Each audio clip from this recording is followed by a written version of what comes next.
Team, T-E.A.M. It's a nice word because we think of people working together, which is what you're doing. It is an acronym in French for Touche d'espoir pour un avenir meilleur, a touch of hope for a better future, which is also a really lovely name.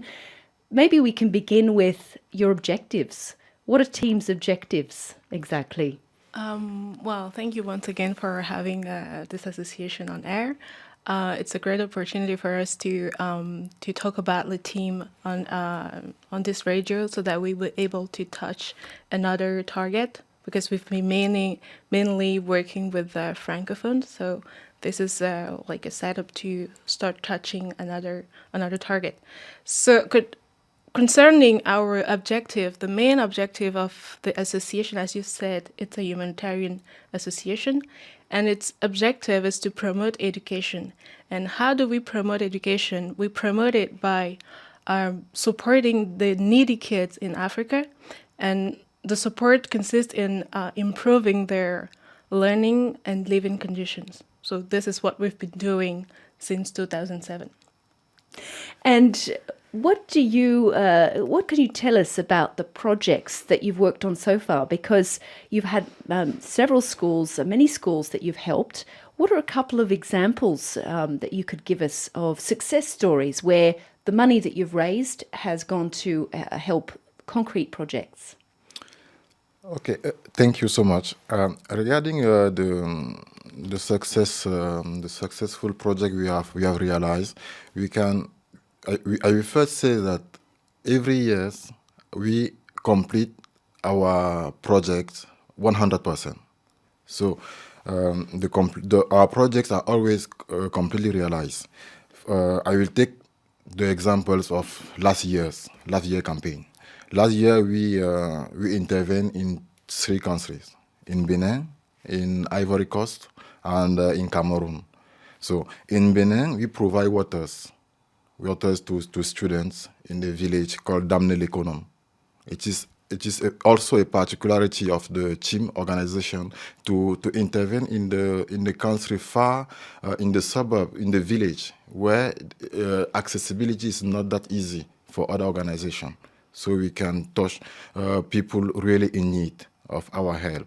And because we don't have very huge fund, our little fund is so impacting for them that it is always a success story when we get everywhere. So every project at T.E.A.M is just a success story.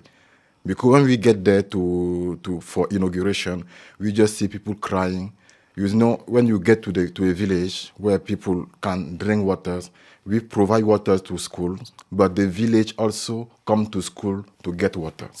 And only seeing people just with that joy, it is a success story for us. Success comes in many forms. In many forms, yeah. Mm-hmm. Yeah. So it's really improving the lives of these local people. How did you find these schools and these villages? How did you get in contact with them? Or did they get in contact with you, or how did you reach out to these isolated villages? Yeah, there was a period where we launched a call for offer. So we are asked, like online, we launch a call for our school that are in need, and they send us their project in form of their needs, and we go through a period of selection where we gather as a group, as a team, and we distribute among one another the survey, the evaluation of their need according to what we can do actually in those schools. So this is how basically we try to select schools, and according to some criteria that we define.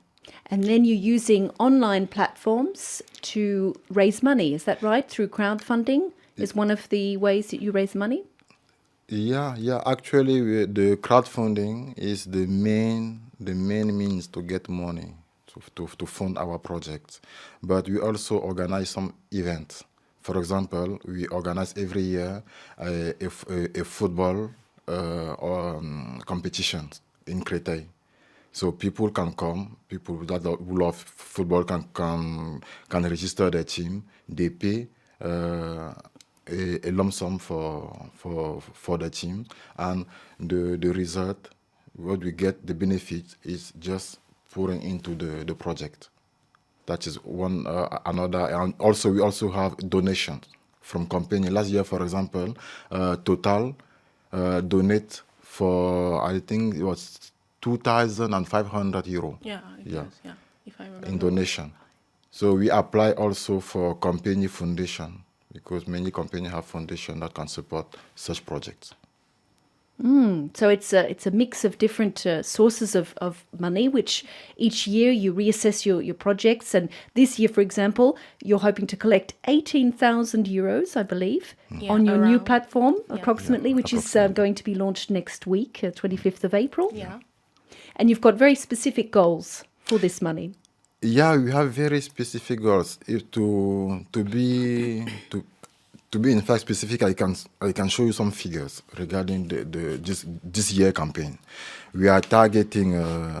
We have a budget of 17,000 euros for the projects, and it is a particularity in the team organization, because nearly 87% of the fund we receive just get into the project.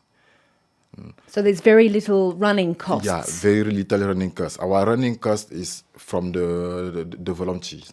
So Like yourselves, yeah, people who like donate their yourself. time. Yeah, they donate their time. We are all volunteers. Even when we get to the different countries for inauguration, we pay our flight from our personal fund.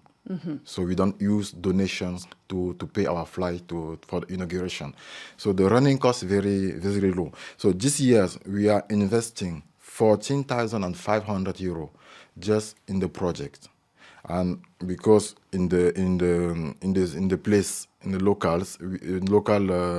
village, we need some logistics. We are investing for the 3 countries 2,700 euros for the logistics, because the village is far. Transport. The transportation. I saw the village is is not that accessible. So to bring the materials, we need some logistics, and we have a budget for that. And so the 3 schools where you're going to focus on, so there was the school there's a school in Togo, Yeah. there's a school in Ivory Coast, and also Cameroon is your focus for this particularly this year's Exactly. funding. Yeah. How did you both, well, we'll start with Célia, how did you get involved personally in this organisation? What's your personal story, your link to this? Is it, or someone told you about it, or you... How did you come to the organisation? Actually, it's by chance that I met the president of the association, to Mr. Stéphane Kamga. It was through a relative that happened.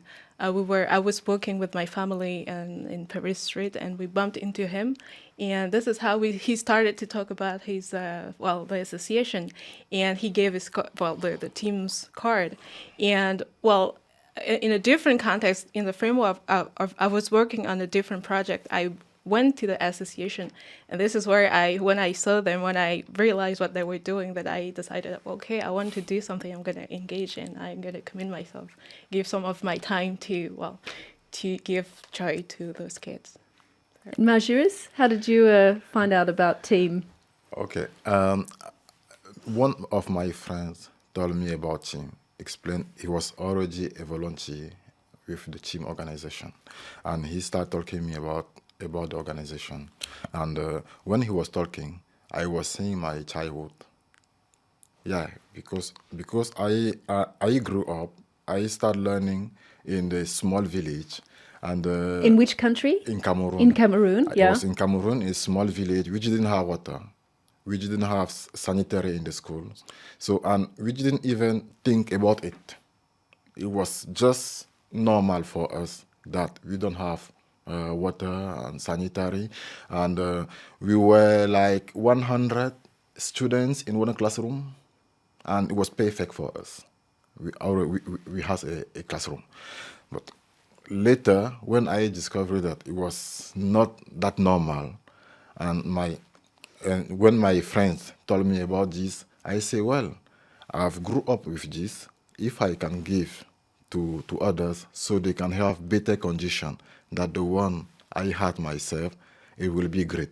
That's why I get committed to the project. Yeah, it's a very personal touch there. Because you both are professionals in other fields. You work elsewhere for your full-time life. So this is your personal time. And I imagine it brings you a lot personally. It's a very positive experience for you.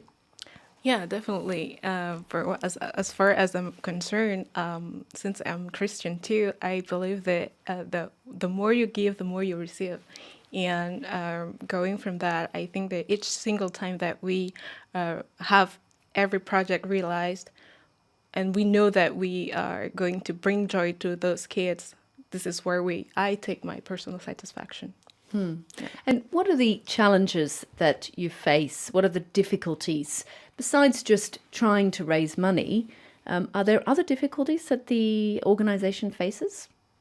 Yeah, of course, we have many difficulties. The main difficulty is about implementing the projects, because when we have the money, we have to invest the money in the right way. We have to deliver the most with less money, and since in those countries we don't have every time a partner, we don't operate every time there. So we discovered, for example, this year we received 56 files from different schools in Africa, 56, and we just retain 3 because of our possibilities. So when we will get to Togo, for example, we have to find them there some organization that can help up in the fields, because we are supporting from France. So that is the main difficulties, but we always resolve that from the selection phase. And also, we use the network of the people from that country here to find the right people that will help us there conducting the project. And we then know how to follow the project from the distance, because we travel only for inauguration. We are not there to see, okay, this is fine. And it is very difficult because we use WhatsApp, because they use WhatsApp. And then we use WhatsApp, they send picture, we discuss with WhatsApp, it is so rudimentary, but finally we get that project done, and the satisfaction come. So the main difficulty is in the process of implementing the project. That's quite challenging. Yeah, I can also add that one of the main difficulties is transport. It's getting, because we bring our help to regions that are really isolated, difficult to access. And when I remember, there was a movie, a video that we made from 2017 school trip, and you could see the difficulty that the member of the team had to take the school materials from the town, from the city to the villages. It was because the road was damaged, so they spend more time, hours and hours on the road to get to the school. So those are the kind of challenges that we face too on the field. Just finally is to know how people can reach you. Your website is currently in French, isn't it? It's called Touche d'Espoir. Yeah. But you're also very active on social media, is that right? Yeah. Exactly. So you can find out more about us if you go on our Facebook page. So you just type Touche d'Espoir pour un avenir meilleur. You can also follow us on Twitter and Instagram, is that right? You have Instagram? Yeah, Instagram too. Yeah. Touche d'Espoir. Okay. So Yeah. Touche d'Espoir, the mot-clé, the keyword. Exactly. Yeah, Exactly. because if you go by team, you won't find it easily. Exactly. You don't find it by team, but you find it by the Touche d'Espoir. Yeah. Exactly. Yes. And actually, you can also find in our website, even if it is in French, you can find pictures of previous projects. And if someone, actually, I'm the one to blame about the English version of the website, because I'm responsible to implement it. I'm doing it, and it will be ready soon. Okay, well, that's Work in good progress. news. That's very good news. A page in English coming on touchedespoir.org. .org, Yeah. yeah. Okay. Thank you very much, Célia Fomani. Thank you, And Olivier. Majirus Fansi for being my guests for Paris Live on Radio France International. Thank you Thank so you. much. Thank Thank you. you for inviting us.